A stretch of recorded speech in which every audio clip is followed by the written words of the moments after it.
अस्सलाम वालेकुम, welcome back to my channel cooking class with Zahra Bukhari. आज हम आपके लिए लेकर आए हैं बहुत ही मज़ेदार गंदम का दलिया। आप इसे खाएंगे, बहुत ही मज़ेदार है और हेल्दी भी बहुत है, ख़ासकर बच्चों के लिए। और जब आपको बुखार तो आपने इसको लाजमी खाना है। ये आपकी सेहत के लिए बहुत ज़्यादा अच्छा है, बड़ों और बच्चों दोनों के लिए बहुत ही ज़्यादा मुफीद है और बहुत आसान रेसिपी है इसकी है। तो चलिए करते हैं रेसिपी का आगाज़। अगर वीडियो पसंद आए तो चैनल को सब्सक्राइब कर लें और बेल को भी प्रेस कर लें ताकि हमारी हर न्यू अपलोड आप तक आसानी पहुँच सके। तो चलिए करते हैं स्टार्ट। बिस्मिल्लाहिर्रहमानिर्रहीम। अस्सलाम वालेकुम वीवर्स, के हाल है? ठीक हो? मेरे सारे बहना भाई बिल्कुल ठीक ठाक हो सन। अल्लाह पाक दे करम नाल असी भी बिल्कुल ठीक हाँ। ते अज बड़ी ज़बरदस्त रेसिपी लैके आया। अज असी बनसा जी दलिया गंदम दा। ते गंदम दा असी किस तरीके नाल बनाउणा, आओ जी रेसिपी शुरू करदे हां। ये बहुत मज़ेदार बनदा। ते ये गंदम मैं धो लईए, धो के तो इसनू मैं खुशक कर लिया धूप ते। अगर थोड़े कोल टाइम नहीं है तो इसनू साफ करके ना तो फिर गिला कपड़ा लैके उस नाल खुशक करके तो थोड़ी खुशक कर लो, ठीक है। तो इसनू शुरू करते हैं। मैं परूना लै लिया, इसके अंदर मैं डाल सा रेत, तो रेत मैं छान लैसा, ठीक है। इस तरीके ना जी तो चूल्हा ऑन कर लिया। इस रेत नू असी फुल गर्म करना, ठीक है।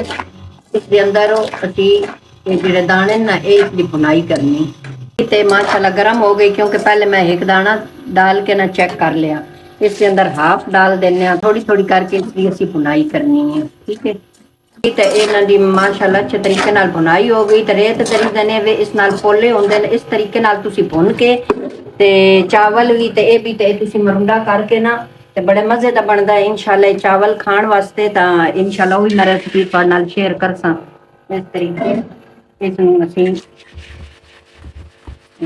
इस तरीके नाल सारी रेत निकल जाएगी, कोई थोड़ी जही भी नहीं रह जाएगी।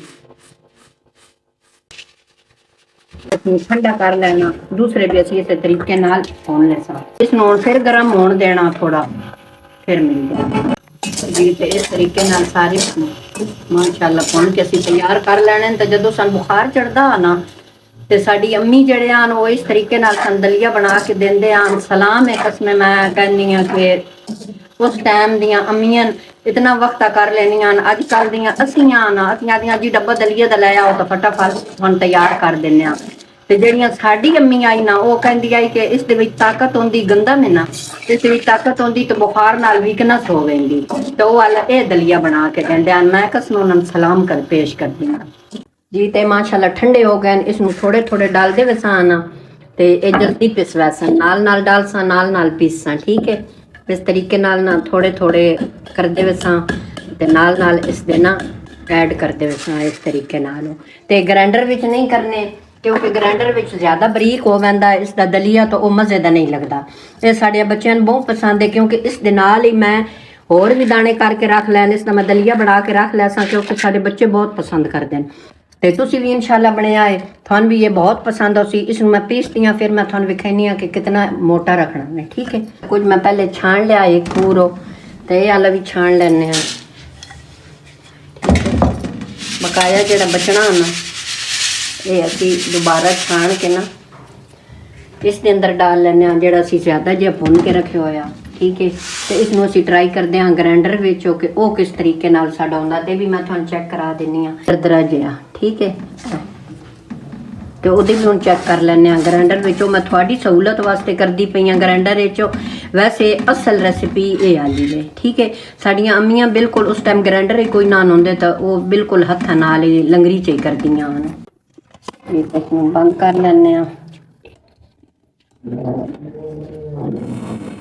इसनूं एक दो फेरे दे के ना निकाल लेना, फिर जो दोबारा होना वो असी कर लेना, ठीक है। इस तरीके नाल ही होना, फुल असी ना कर सकते, क्योंकि फुल करिए ना तो ये ज्यादा बरीक हो जाता। इसनूं असी दरदरा रखना। जिस टाइम तुसी ये छानना ना दलिया ते तुसी परात जिहड़ा तुहाडा बर्तन है या परूना ये तुसी धो के लेना, क्योंकि पहले वो रेत वाला होना ना, फिर धो के खुशक करके इस्तेमाल करना जी। तो एक कप मेरा है ना गंदम दा दलिया, ठीक है, लेवल करके लिया। एक कप ही मेरा गुड़ क्रश कर लिया, ठीक है। अगर एक पाव होवे तो पाव दे विच पाव ही गुड़ पैना, ठीक है। ते 4 कप मैं पानी दे लै लैन ते एक हाफ है, ठीक है। ये 4.5 कप हो गए, ठीक हो गया। तो इस दे अंदर ही डाल देने गुड़ जेड़ा असी क्रश करके रखे, ठीक है। इस दे असी कोई चास शास नहीं पकाउणी, बस इसनू एक दो उबाले दिवा के छान के अलग कर लेना। ठीक है जी। हाफ कप है मेरा घी देसी, ते अगर थोड़े कोल देसी घी नहीं ते तुसी डालडा भी लै सकते हो। हाफ कप, एक कप तुसी दलिया लेना ते हाफ कप तुसी घी लेना। ठीक है। अगर तुसी कम ज्यादा अगर कम घी खाते हो तो बेशक थोड़ा कम कर लो। बॉयल करके छान लिया ते इधर असी इसके अंदर डाल देने जरा घी रखिया, क्योंकि साडा जरा दलिया पहले ही पके होया वे, तो बस इसन असी थोड़े जे ही पकाना 1-2 मिनट।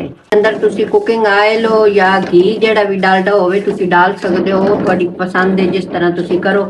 ते गुड़ भी अपनी पसंद नाल लो, जितना थानू अच्छा लगे तुसी इतना डालो, कम ज्यादा कर सकते हो। तो इसकी असी 3 मिनट बुनाई कर लईए ते हुण असी इस दे अंदर जेड़ा ए बना के रखिया गुड़ वाला पानी ये डाल देंगे। ये बड़ा ही टेस्टी बनता, तो बहुत ही मजेदार हेल्दी दलिया बनता है। देखो ना कितना फूल के ज्यादा हो गया।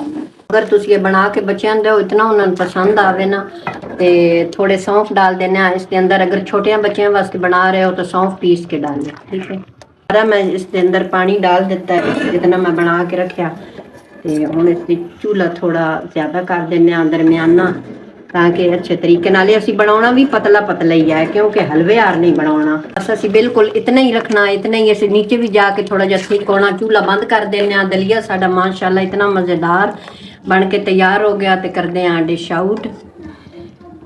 है ना मजेदार, माशाल्लाह। इस दे विच कोई फालतू चीज नहीं जानी।